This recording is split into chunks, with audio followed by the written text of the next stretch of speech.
The desert lodge breathed differently at night, as if the walls themselves listened. He lay awake beneath a coarse wool blanket, eyes fixed on the dark beams overhead, counting the faint cracks like constellations.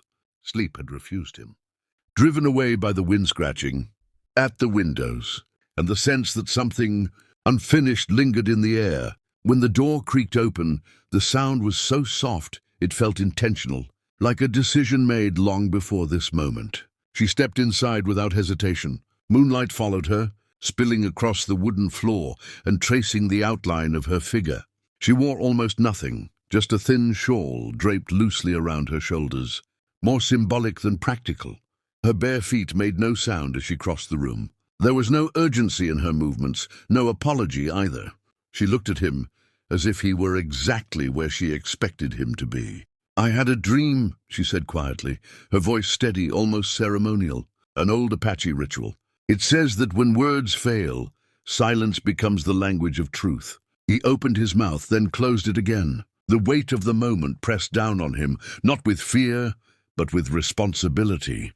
She moved closer, lifting the heavy blanket and slipping beneath it, leaving just enough space between them to make the closeness unmistakable. He could feel the warmth of her presence, the slow rhythm of her breathing, the tension held carefully in check. "It isn't about desire," she continued, barely above a whisper.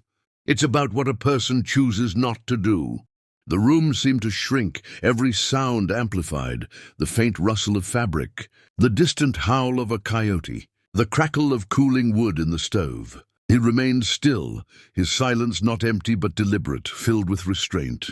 He stared into the darkness, aware that any movement, any word, would change the meaning of the night. She waited, patient and unguarded, as if the outcome mattered less than the test itself. Minutes stretched, long enough for doubt to rise and settle again. Still he did not speak. He did not reach out. He stayed exactly where he was, allowing the quiet to answer for him. Eventually her breathing slowed, easing into calm acceptance. Outside, the wind softened. Inside, something unspoken took shape, not temptation fulfilled, but a boundary honored. In that shared silence, the night passed, leaving behind a question neither of them yet understood, but both would remember.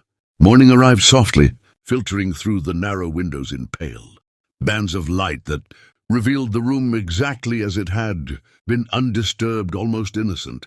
He woke with the uneasy certainty that the night before had not been a dream. The other side of the bed was empty, the blanket smoothed back into place. Yet the faint impression of warmth lingered like a memory refusing to fade. For a long moment he lay still, listening, half expecting to hear her footsteps or her voice explaining everything away. He found her in the kitchen, standing by the small stove, dressed plainly now, her hair pulled back as if the night had never happened. She poured coffee with careful precision. The clink of ceramic loud in the quiet space. The normalcy of the scene unsettled him more than her sudden appearance in the dark had. "You didn't say anything," she said at last, not turning around. "You didn't ask me to," he replied, surprised at how steady his voice sounded. She paused, then nodded, as though that answer fit neatly into a space already prepared for it. They sat at the rough wooden table, steam rising between them, neither rushing to fill the silence. It felt different now, lighter but still charged. Later, as the sun climbed higher, she spoke more openly. She explained that the ritual she mentioned was less a rule and more a story passed down, reshaped by time and interpretation. In her family, stories were tools, meant to test character rather than dictate behavior. The night before had been a kind of question, one she needed to ask without speaking it aloud. "Some people hear permission in silence," she said, watching him closely. "Others hear responsibility." He considered that, realizing how easily the night could have gone another way. He hadn't stayed quiet out of confusion or fear, but because something in him recognized the weight of the moment. Words would have cheapened it. Action would have broken it. "I wasn't sure what you wanted," he admitted. She smiled then, a small, thoughtful curve of her mouth. "That was the point." The rest of the day passed in simple tasks, walking the dusty perimeter of the lodge, repairing a loose hinge, sharing meals that tasted better than they should have. Yet beneath every ordinary moment lay the awareness that something essential had shifted. Silence had become a shared language, one built not on avoidance, but on mutual understanding. Neither of them named it, but both felt it settle quietly between them, solid and unmistakable. The past did not wait politely to be invited back. It surfaced on its own, carried by dust and memory. She drove toward the edge of the reservation as the afternoon heat shimmered above the road. Rehearsing words she was no longer sure she believed. The elder's home sat low against the land, built to endure wind rather than impress it. When she entered, the old woman looked up as if she had been expecting her, eyes sharp despite the years that bent her spine. She spoke carefully, choosing each detail like a stone placed across moving water. She told of the night of silence, of the story she had used to frame it all. The elder listened without interruption, hands folded, expression unreadable. When she finished, the quiet that followed felt heavier than judgment. That ritual, the elder said finally, her voice steady, was never about proximity or temptation. It was about restraint when power is uneven. She leaned forward slightly. Stories change when people want permission instead of responsibility. The words stung, not because they were harsh, but because they were accurate. The elder did not scold her. She didn't need to. Truth did the work on its own. When she left, the sun was already lowering, stretching long shadows across the land, as if reminding her that intent mattered more than explanation. That night, she returned to the lodge with a different weight in her chest. She did not slip in quietly this time. She knocked, waited, then entered fully clothed, grounding herself in the deliberate normalcy of the moment. He looked up from where he sat, surprised but calm, as if he had been expecting honesty more than drama. She sat on the edge of the bed, hands clasped together, no longer hiding behind symbolism. "I used the story wrong," she said. "I wanted certainty and I dressed it up as tradition."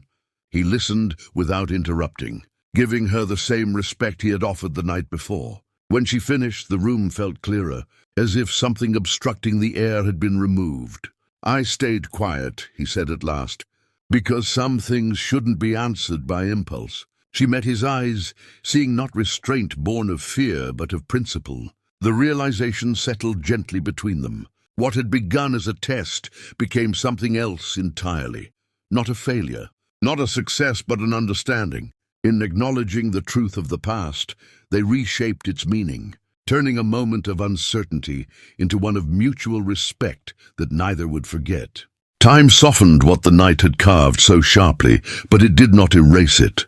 Instead, it settled into their days like a quiet landmark, something neither pointed out, yet both navigated by. They never returned to the details of that first silence, not in words, not in questions. It lived between them in smaller gestures, the way he waited before speaking, the way she no longer tested the edges of moments that required care. They worked side by side as the weeks passed, sharing routines that felt earned rather than assumed.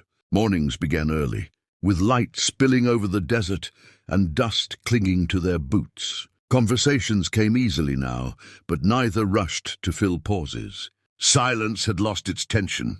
It had become spacious, a place to rest rather than a challenge to overcome. One evening, as the sun bled into the horizon, she stopped walking and looked out across the open land. "People misunderstand quiet," she said lightly, though her eyes remained serious. "They think it means someone has nothing to say."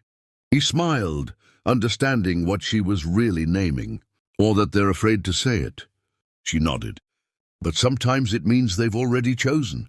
That night, they sat outside the lodge beneath a sky crowded with stars. The fire crackled low, more ember than flame, casting just enough light to outline their faces.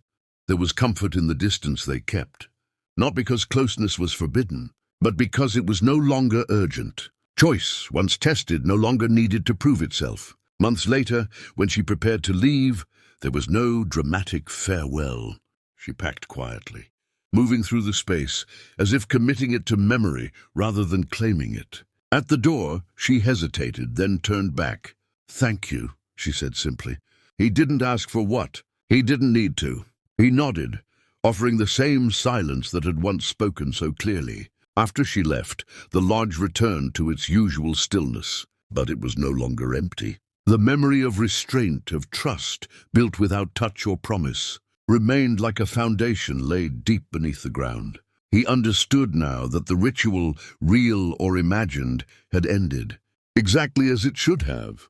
Not with possession, not with regret, but with understanding, and in the wide, listening desert that felt like the rarest outcome of all.